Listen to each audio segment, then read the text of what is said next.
Hey everyone, welcome back to our channel. Today, we're diving deep into the world of open-end funds.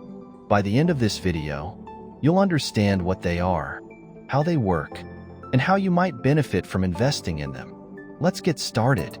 Firstly, what exactly is an open-end fund?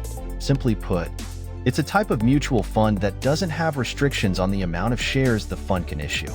Investors can continuously buy and sell shares, and the fund will issue new shares or redeem existing shares as needed. Now, let's look at an example to solidify our understanding. Suppose you decided to invest in an open-end fund called Grow Fund. When you invest, you buy shares directly from Grow Fund at its net asset value, or NAV. As new investors join or existing investors sell their shares, Grow Fund issues new shares or redeems existing ones without affecting the NAV significantly. One of the key characteristics of open-end funds is their pricing. Unlike stocks, which can change price throughout the trading day, open-end fund shares are priced only once at the end of the trading day based on the NAV. This ensures that all transactions are conducted at a fair price. All right, let's pause for a moment. Here's a question for you. Why do you think open-end funds price their shares based on the NAV at the end of the day? Think about it and write your answers in the comments below. I'll give you a hint. It helps in maintaining fairness in the market. Moving on, an essential advantage of open-end funds is liquidity. Investors can buy or redeem shares on any business day, giving them the flexibility to enter or exit the fund with ease.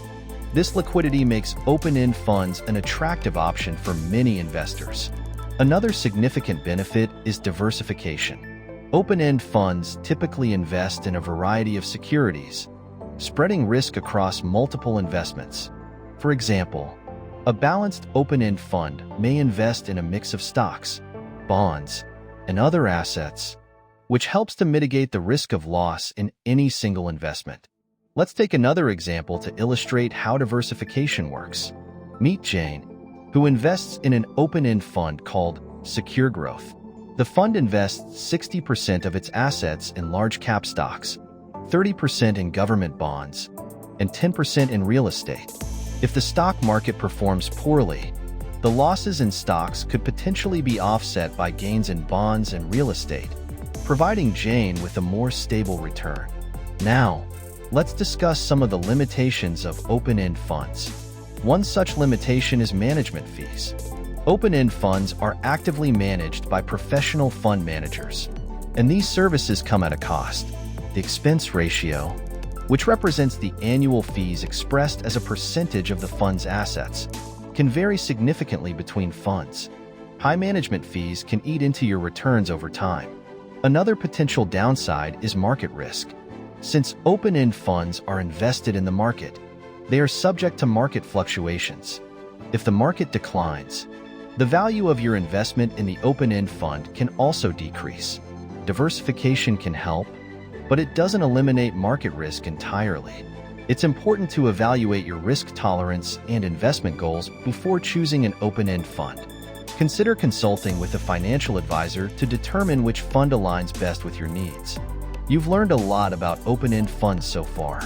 Let's summarize the key points. Open-end funds offer unlimited shares, are priced based on their NAV, provide liquidity and diversification, but come with fees and market risk. Now, let me ask you a question. What do you think would be more suitable for your investment strategy, an open-end fund or an ETF? Share your thoughts. And that wraps up our in-depth dive into open-end funds.